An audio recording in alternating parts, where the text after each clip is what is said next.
mas que vai se tornar realidade em muito em breve. Puta que pariu, velho. Tô precisando de álcool. Exato. Vamos lá. Você tá falando sério? Putz, cara. Não, tá bom. Relax.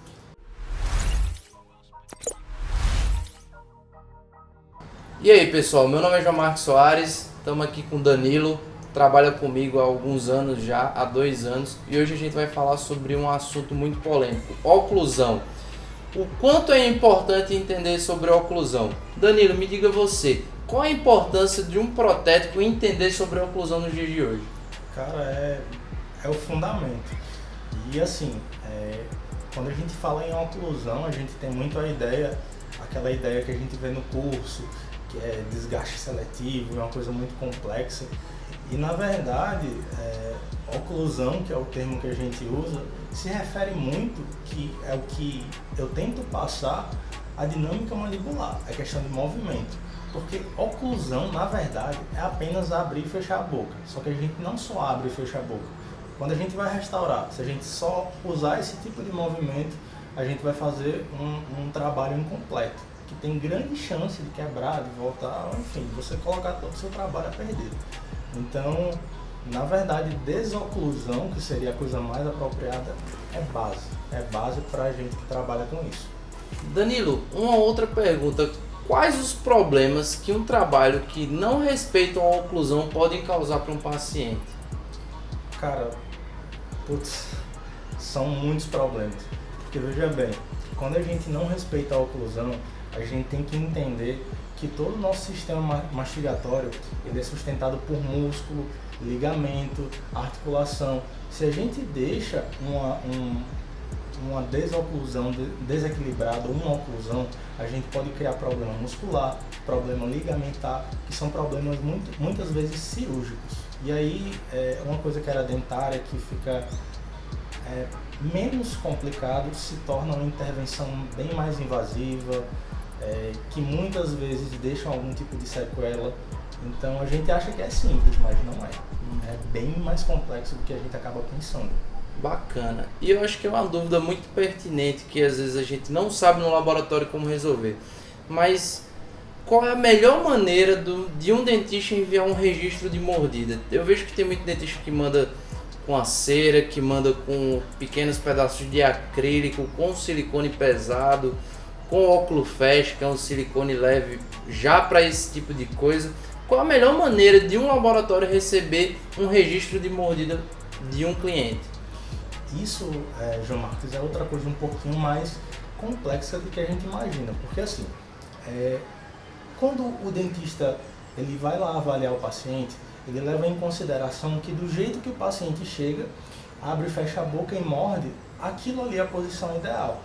Só que na verdade, ele tem que achar uma posição que a gente chama, que é a posição fisiológica da mandíbula. Que o que seria isso?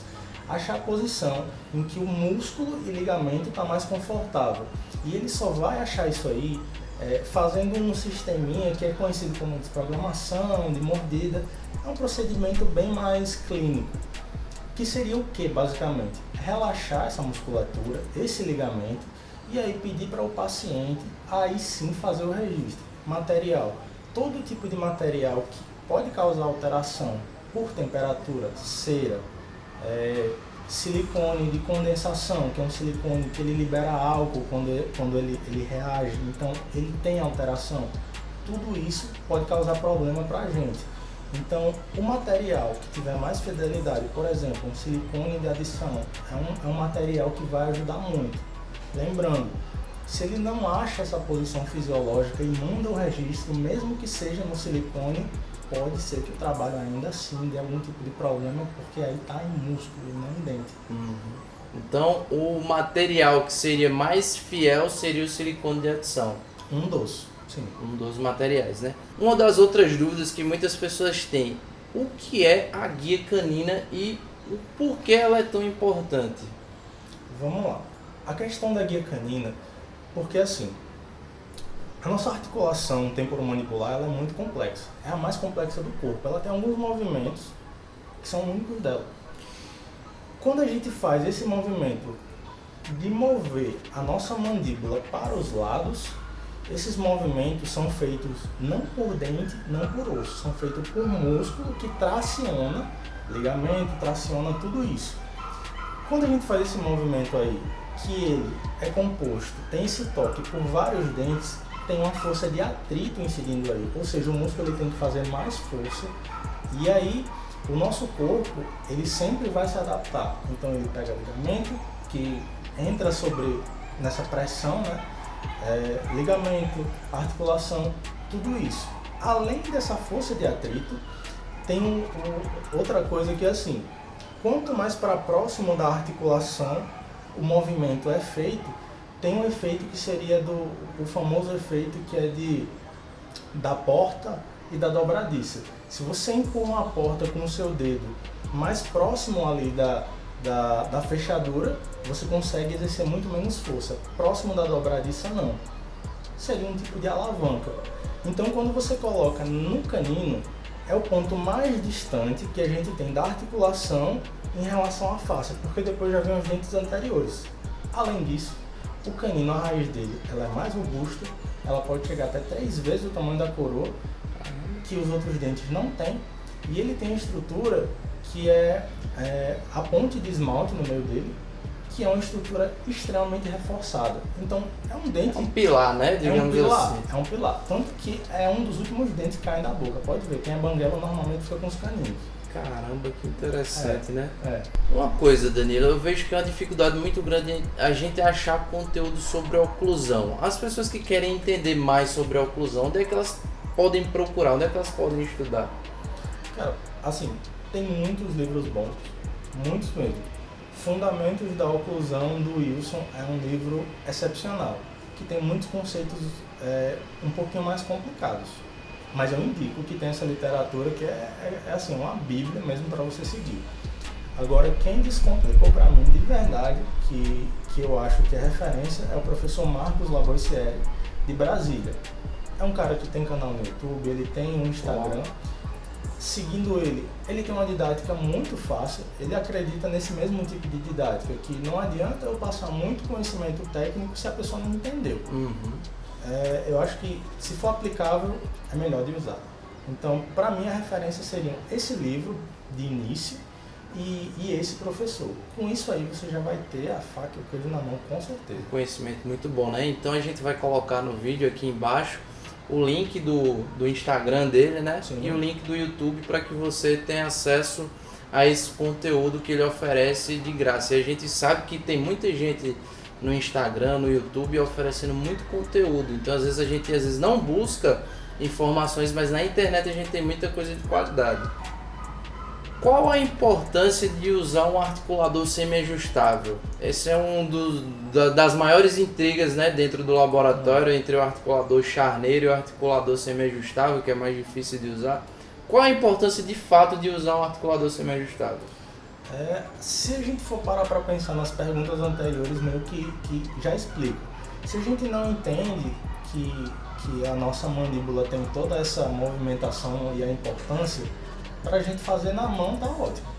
Só que o articulador semi-ajustável, ele é o equipamento mais barato, mais simples e que reproduz melhor essa nossa relação de articulação para a mandíbula, porque ele tem um movimento lateral, ele tem um movimento de protrusão. Então, é o equipamento que a gente consegue mais acessível e mais fiel. Tem outras maneiras? Hoje em dia tem muitas, diversas mesmo.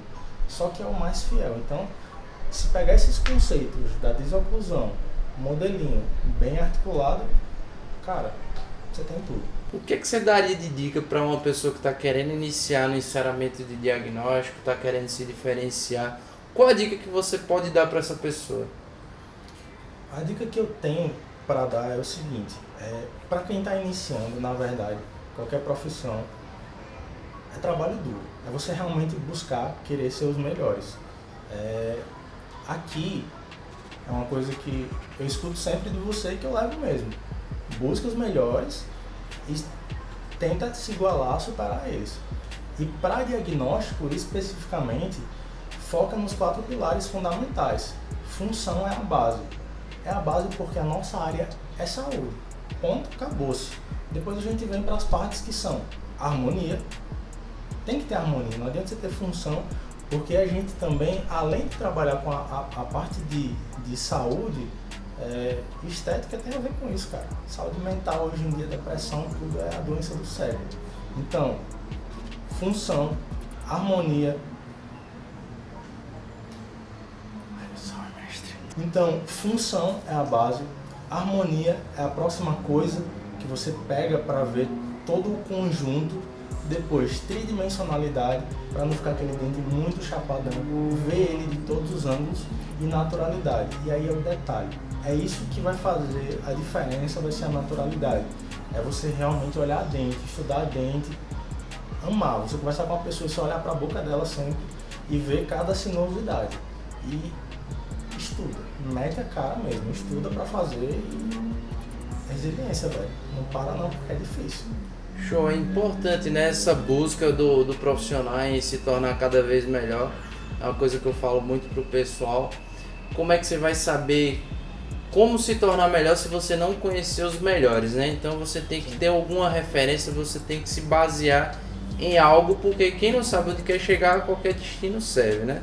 Então assim, me diga uma coisa, qual a importância do planejamento? Quem tem que planejar afinal? É o técnico ou é o dentista?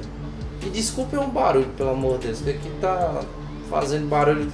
Quando a gente vai gravar, acontece barulho de tudo que é jeito. Assim, o planejamento, na verdade, tem toda uma equipe por trás. Porque quando a gente pensa, às vezes a gente quer simplificar muito, principalmente quem está começando. Tem um dentista, tem um técnico, tem um planejamento. Mas aí se o cara tem problema ósseo, aí já entra um ortopedista funcional dos maxilares. Então é uma equipe. Mas clinicamente quem consegue avaliar não é o técnico, é o dentista. Porque ele está vendo a boca, a gente só está vendo, querendo ou não, gesso e foto. E se o dentista ele realmente quiser trabalhar com alto nível, ele vai trabalhar com vídeo. E aí melhora muito pra gente, só que ele tem exame radiográfico, ele tem exame de ressonância, se ele quiser e precisar.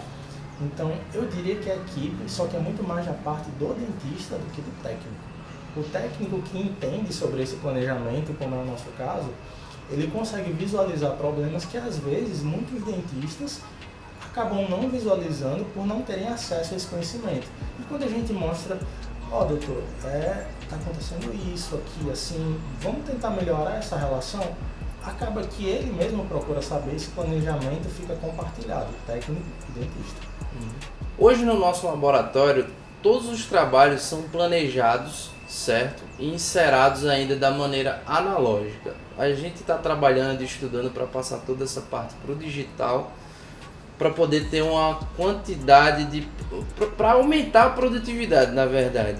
E me diga uma coisa, Danilo, o que é que você acha que um cadista que está entrando na parte do digital precisa de informação do analógico? Porque a gente vê assim, muitas pessoas que acham que entendem de informática vão para a parte do CAD e acham que vai dar tudo certo só porque ele tem uma familiaridade com o digital, com o computador, com a modelagem, mas esquece que tem que entender da mão, do conhecimento de anatomia. O que é que você acha de importante para transformar um profissional desse?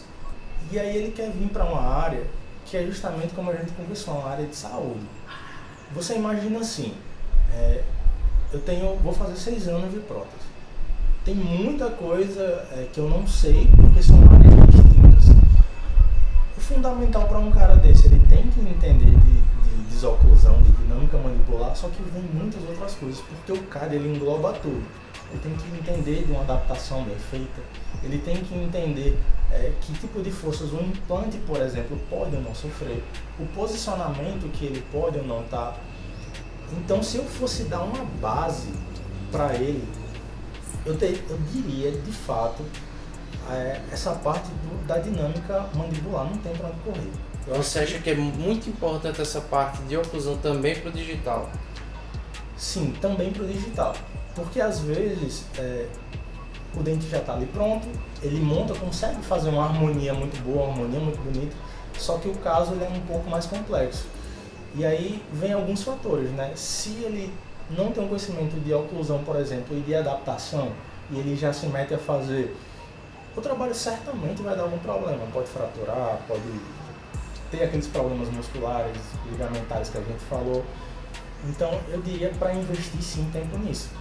Mas infelizmente a realidade é que ele tem que entender de tudo, cara. Show de bola. Mais uma pergunta, Danilo. Em que momento o paciente precisa usar uma placa miorrelaxante para resolver problemas de oclusão? A placa miorrelaxante, assim, João Marcos, eu diria que colocou uma prótese que use, sempre. Porque pensa bem, toda prótese que a gente coloca tem suas limitações. É uma maneira de assegurar. Porque a prótese dentária é a única prótese que a gente consegue chegar com a estética e com a função tão próxima do natural. Prótese de perna a gente não consegue, prótese de braço a gente não consegue. Então, a placa em prótese eu diria que é fundamental. Só que tem pacientes, por exemplo, que tem bruxismo, que ranjam os dentes, e aí tem vários graus. Tem gente que ranja os dentes só de noite, tem gente que passa o dia inteiro. Inclusive a minha mãe mesmo, quando ela está nervosa, ela fica rangendo muito. Então é o tipo de pessoa que até durante o dia teria que usar uma placa dessa. Então depende muito do caso. Isso vai depender mesmo. Uma pessoa que tem bruxismo, seria mais indicado para ela fazer próteses em resina ou não tem problema nenhum usar prótese em cerâmica? Porque geralmente às vezes a gente vê que em casos de protocolo duplo, às vezes alguns técnicos, laboratórios e até dentistas mesmo preferem fazer o protocolo superior em cerâmica e o inferior em resina. Porém a gente sabe que aquilo vai desgastar a resina todinha até chegar na estrutura metálica e vai ter que refazer o protocolo. Influencia alguma coisa ou pode fazer os dois em cerâmica? A questão maior assim, quando a gente faz os dois protocolos em cerâmica, a gente tem uma liberdade gigante de deixar a oclusão, a dinâmica perfeita. Só que os protocolos, eles são próteses, ele não tem mais dente. Então, o problema maior é o seguinte, no nosso dente a gente tem uma coisa que é a propriocepção, que é o quê? O nosso dente, quando a gente aplica uma força maior do que ele pode receber, o nosso próprio organismo, como forma de proteção, dá aquela aliviada na mordida. Toda prótese sobre implante, a gente perde um pouco dessa capacidade e nela a gente sofre uma força um pouco maior. Até porque não tem as ligas periodontais, né? Isso, exatamente. Porque o periodonto, todo esse tecido de suporte, serve justamente para dar aquele stop na força que a gente está dando na mandíbula. Quando a gente coloca protocolos duplos, na verdade, o que é que a gente está deixando? Um ambiente ideal para fratura. Quando o técnico ele coloca o superior em cerâmica, o inferior em resina, o que é que ele está assumindo? Que a força vai ser muito maior, só que ele vai perder o inferior, que é mais barato. Então, tem essa questão, é uma limitação, assim. É até uma coisa um pouco forte de falar, mas um paciente que não tem dente nenhum, querendo ou não, é um paciente mutilado, cara. Que dente é órgão da gente. Então, ele tem essa limitação, infelizmente. Mas sim, é viável. Com todos os cuidados, placa miorrelaxante é viável. E pouca gente sabe, né, que o dente, de fato, ele não é preso no osso, né? Sim. Ele é preso a ligamentos, é tanto que se você movimentar o seu dente, ele vai movimentar um pouco. Já o implante, ele é preso totalmente no osso, né, no alvéolo, né? E é por isso que o dente não quebra, né? Se o dente fosse 100% colado ali, no movimento de lateral... Quebrava muito fácil, né? Exato. A gente falou muito sobre oclusão, vamos falar um pouco agora sobre enceramento de diagnóstico. O que é que você acha que uma pessoa que está começando a fazer enceramento de diagnóstico, o que é que ela deve estudar fora a oclusão, fora os pilares, o que é que ela precisa ver? Porque às vezes as pessoas me perguntam qual o curso de anatomia que eu fiz, né? Eu não fiz nenhum curso de anatomia. É verdade. Quer dizer, às vezes não. Então é algo que você precisa estudar, que não é somente um curso de anatomia que vai te ensinar, é alguma coisa muito maior. Então, no seu ponto de vista, depois que você entrou no laboratório, o que você aprendeu que não se vê no curso de anatomia? Percepção. Acho não. Isso foi uma coisa que você me falou quando eu entrei lá e pra mim mudou. De fato. Se você não percebe, você não consegue reproduzir. Ponto final. Sua mão nunca vai conseguir reproduzir aquilo que seu olho não consegue enxergar, não é? Então isso é muito importante para vocês. A questão da oclusão também é muito importante, não só para o técnico, mas também para o dentista. Eu quero falar para vocês sobre o gatilho da especificidade, que é o quê? Quanto mais você entende sobre algo, mais alguém vai te respeitar e mais alguém vai te ouvir, principalmente nessa comunicação da gente com o cliente, com o dentista. Danilo, quanto você julga importante o conhecimento na hora de falar com o dentista sobre o planejamento? Você acha que o dentista ele respeita mais o técnico que tem mais conhecimento? Com certeza, com certeza. Infelizmente, o dentista ele está muito acostumado a... E isso é uma coisa que bem mais de antigamente, né? Que o técnico às vezes não tinha muito aquele conhecimento e não tinha comunicação nenhuma. Então, era mais empírico, né? Era uma coisa muito 100% empírica praticamente. E aí, quando a gente, hoje em dia com a facilidade tecnológica, você pode mandar um vídeo explicando como acontece. Ó, tá tendo contato aqui, você mostra para ela, fala as consequências daquilo, ela tá vendo, assim, o dentista ele não tem como questionar que vai ter um problema. E o que é que eu acho que frustra mais o dentista, o paciente e o técnico? Você tem que refazer um trabalho. Se o cara diz para você que aquilo não vai dar certo e sugere uma solução, ele vai te respeitar por aquilo, porque você está impedindo que ele perca o dinheiro dele, o tempo, que é muito mais importante que o dinheiro do cliente. Então é muito importante, né, que assim que chegou o trabalho na bancada, a gente explique para o paciente, para o cliente, na verdade, para o dentista, qual é o próximo passo, né? Porque às vezes o dentista ele não tem tanto conhecimento do planejamento e às vezes ele imagina alguma coisa que no laboratório a gente vê de outra maneira, né? Sim. O caso às vezes tem limitação. Tem coisa que o paciente ou o dentista quer, mas não dá. Simplesmente não dá. É assim, ó, vai quebrar. Vai dar problema. E vai dar problema por isso. E essa é a vantagem do diagnóstico, porque você mostra. E aí, depois disso, a gente consegue chegar no denominador comum, né? Show de bola. Então, pessoal, vai se encerrar por aqui esse vídeo, né, essa informação. Acho que foi muito válido para todo mundo, né? É um assunto muito denso que se a gente se estender aqui vai dar muito tempo de vídeo. Então, assim, se vocês tiverem mais alguma ideia, mais alguma área, né, que o pessoal queira aprender, a gente vai lançar vídeos em breve, tipos de cera orgânica e inorgânica, né? Alguma coisa que a gente vai precisar falar para vocês e muito. Mas hoje a nossa ideia era passar para vocês mais sobre oclusão. Então, se você gostou desse vídeo, comenta aí, manda mais alguma indicação, algo que você queira aprender, que em breve a gente vai estar lançando mais vídeo aqui para vocês. Danilo, obrigado pela disponibilidade, pela presença. Pessoal, até a próxima. Fica com Deus. Até mais. Show.